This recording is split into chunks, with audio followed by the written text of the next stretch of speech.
Welcome to a Foxy Tech Tips tutorial on uploading photos to iCloud on Mac.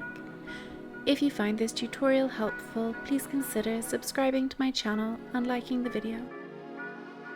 Click on the Apple logo in the top left corner of the screen.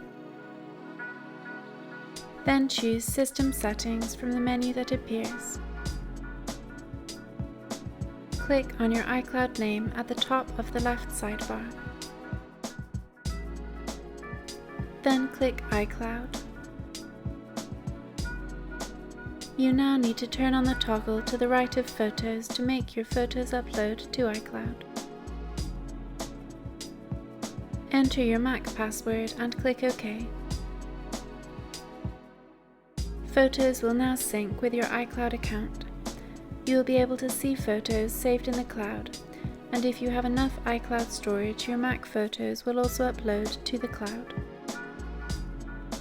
And that draws an end to this tutorial. Please like the video if you found it helpful and subscribe to Foxy Tech Tips for more Mac tips and tricks.